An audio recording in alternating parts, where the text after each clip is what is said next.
we have another live.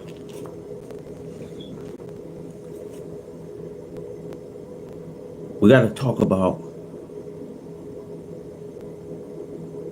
America is in deep trouble.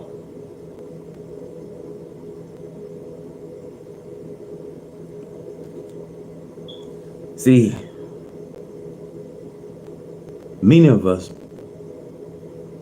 brothers and sisters, cast our vote for Donald Trump. Now, I want to say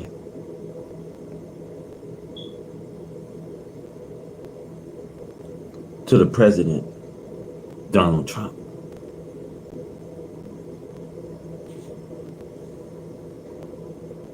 you have a term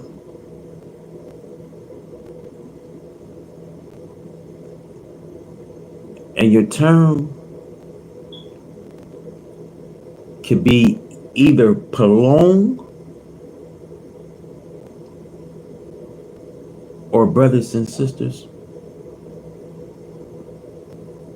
he can have a very short term.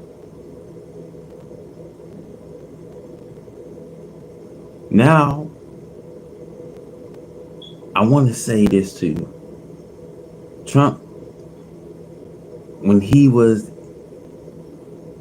elected back in 2016, now, he said some rough things to his generals.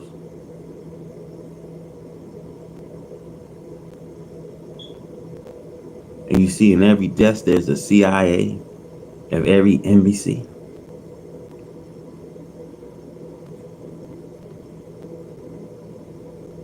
And see, Trump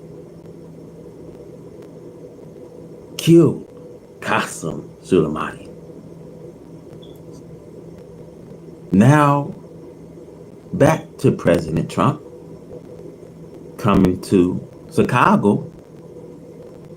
You told Rahm Emanuel, clean up or I will. And you threatened my young brother. Let me tell you something. My brothers are in bad shape. And I had warned all of you.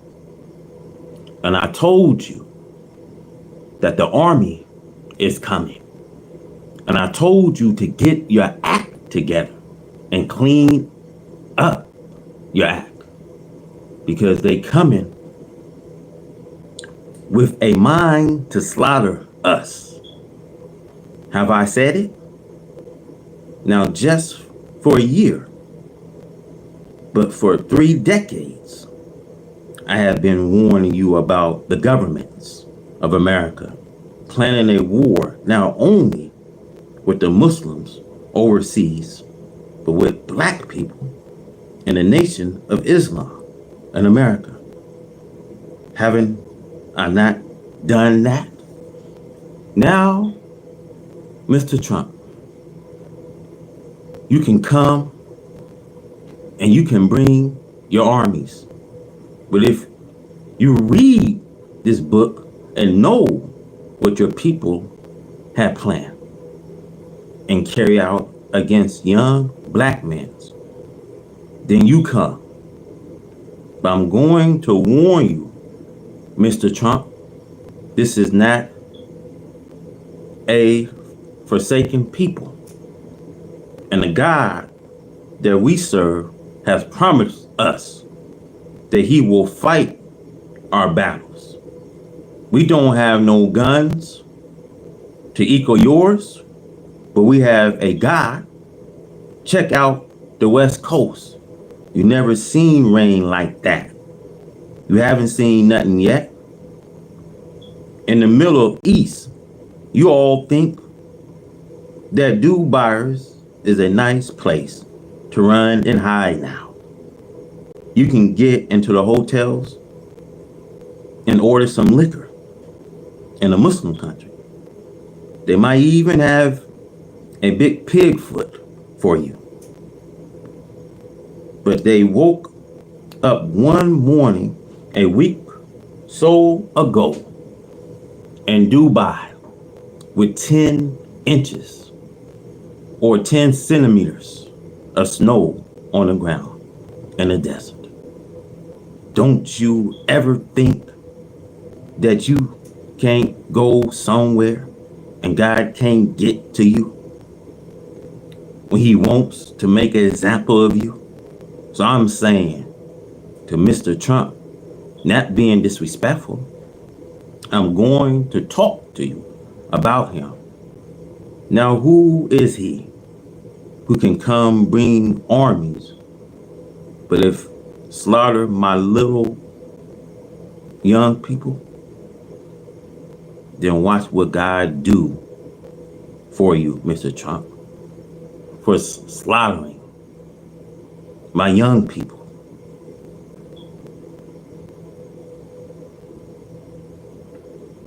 For the country you want to make great again, that's not going to happen, Mr. Trump. America will never become great again. Her days of greatness are over. The God of justice have come, and America now has to pay for what she has done, brothers. She committed genocide. You see, every hour of the day, somewhere in the land, there's police officers patrolling the streets.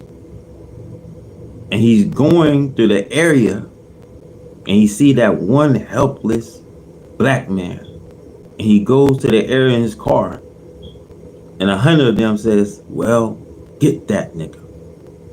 You see, this shows cowardice ever since we've been here, going after the black man.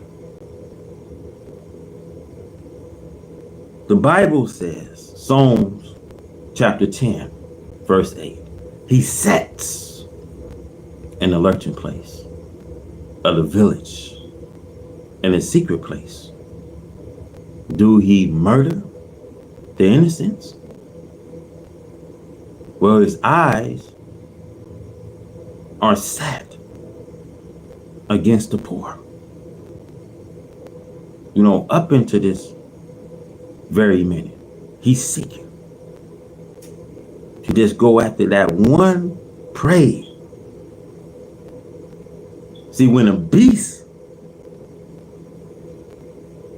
is hungry, he eats what's on that plate. And once you see he eats what's on that plate, he never get enough. He has a hunger. And see, brothers and sisters, that's their nature. See, their nature is not to let you go, but to keep you in hard labor in this hard task, as Pharaoh did. You see, God has to come in a pillar cloud, in a pillar fire.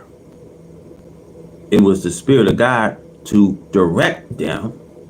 But however, they end up in some places that they didn't like. So they mammal and complain against God. You know, I wonder why God didn't, leave us down here. But you would just complain just to get release from Egypt. You see. And as long as the people got so comfortable, you get so comfortable with what this country offers you, a room and board or a shelter. So the people was turning back to Egypt and got so comfortable eating the leeks, the cucumbers, the fish, those things that was tasty. See, God says, well, I got to wean you off those things that you was hooked on because it wouldn't be good for you in the first place. So I'm trying to get my people back on track. But you got to remember, all up into this time, the slave masters and his children kept you into a poverty condition. So now I want to shout out Thunder Art. Want to give special shout outs to all my beloved brothers and sisters for tuning in.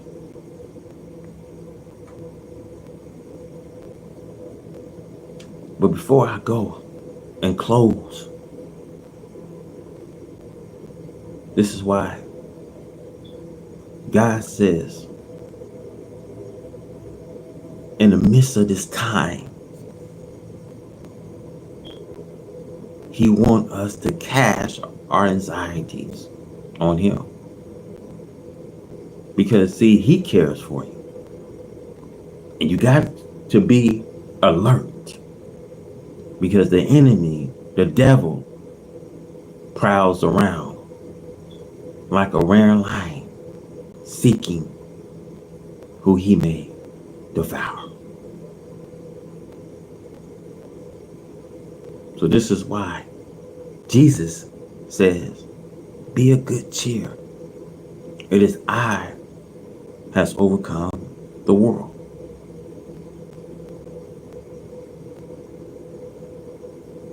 See, David says, yes, Lord, I walk through this valley, a shadow of death, and I feel no evil. Because the Lord are with me.